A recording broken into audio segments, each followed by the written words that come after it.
ว่าสุพี่น้องเนาะเปิดภาพมามื้อนี้ซะนิดก็มาฮอดทั้งเฮือนทั้งซ่านบ่าวอนุ่งแล้วเนาะมื้อนี้เพิ่นก็จัดงานผูกแขนพี่น้องเนาะให้ลูกสาวเพิ่นลูกสาวคันสิว่าก็ลูกสาวเอวารินพี่น้องเนาะตอนนี้เพิ่นก็เอาโตะเต้นหยังลงมาเนาะพี่น้องเนาะมาจัดสถานที่สานิทก็มาฮอดแต่เช้าพี่น้องเนาะมาหากะเกมซอยเพิ่นนี่แหละจัดหมองจัดงานเนาะพี่น้องเนาะไปเอาเขาไปเบิ่งทางในกันเนาะพี่น้องเนาะ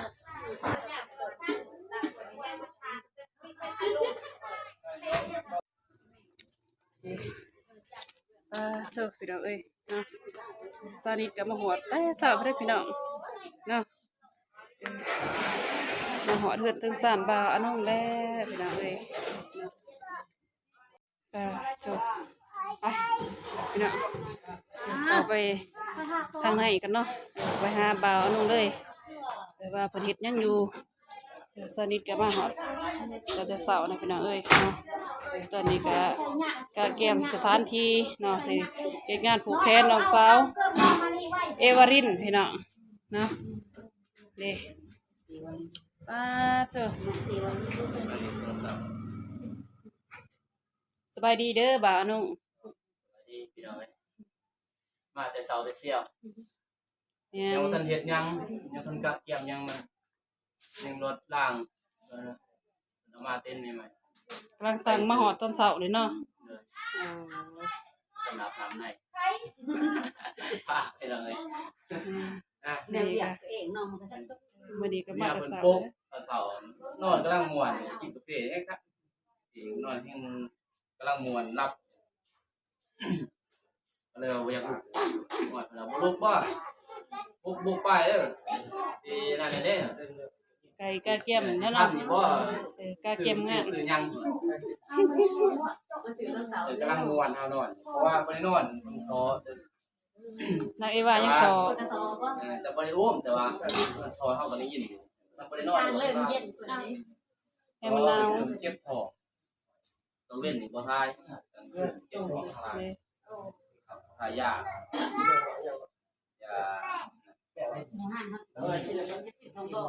บ่าวตูนก็มาบ่มื้อนี้บ่าวน้องมาเบิด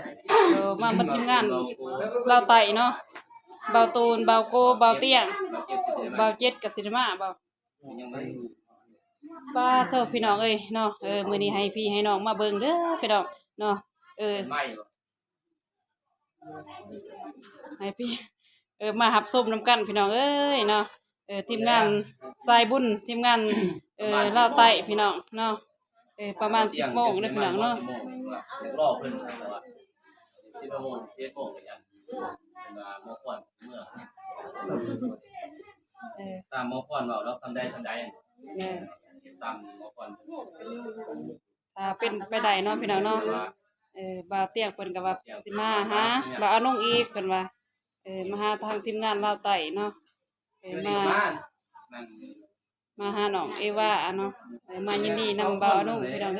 นาะทีมงานลาวใต้พี่น้องเนาะ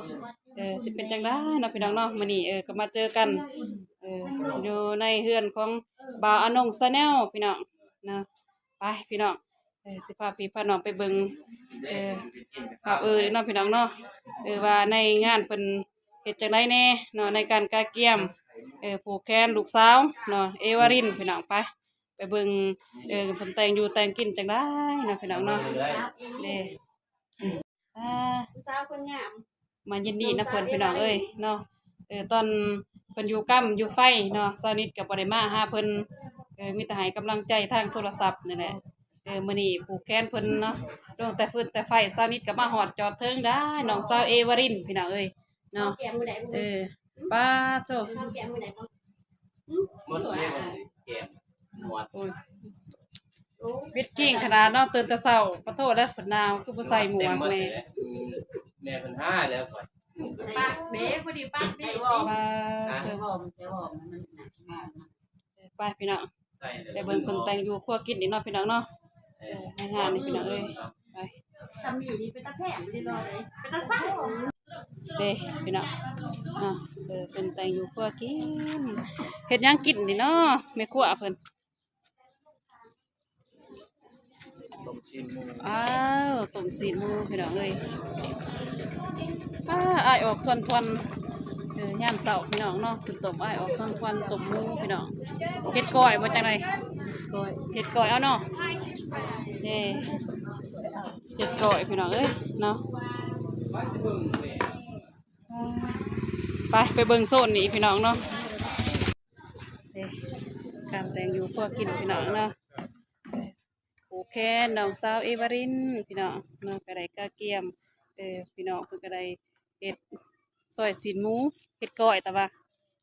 กะเกียมเฮ็ดก้อยพี่น้องเอ้ยเนาะเจ้าเฮ็ดแบบสดๆเราได้พี่น้องเนาะ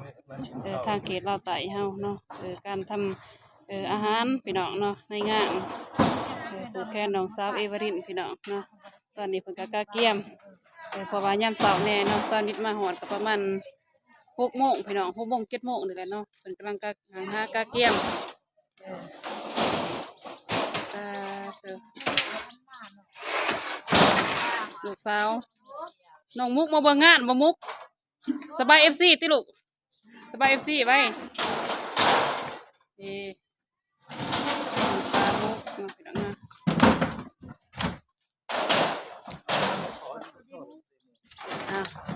มาเบิ่งภาพนี้อีกพี่น้อง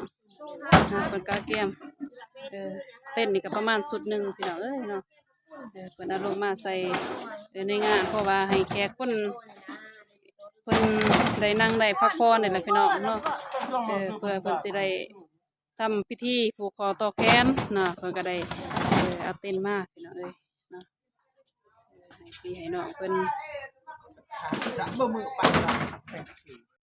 เด้เอาไปอบบ่ตัวนี้บ่เอาไปอบบ่แปะโอ้เสร็จตะแปะแบบเขาเปียกหั่นตะว่าโอ้แปะเขาเด้แม่ใหญ่เพิ่นเฮ็ดพี่น้องเอ้ยเนาะซอยกันพี่น้องเนาะซอยนิดก็จังนั้นก็ซอยในงานเพิ่นนี่แหละพี่น้องเอ้ยเนาะเพราะว่าซอยนิดก็มาแต่เช้านี่พี่น้องเอ้ยนอกก็ได้แล้วนะ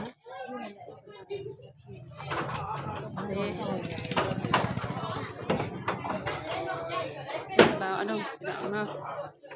ไปพี่น้องเอ้ยเนาะสำหรับคลิปนี้กับเช้านี้สิได้โจสำเร็จเด้อพี่น้องเด้อเนาะไปเบิ่งในคลิปต่อไปพี่น้องเนาะสำหรับคลิปนี้ก็บ๊ายบาย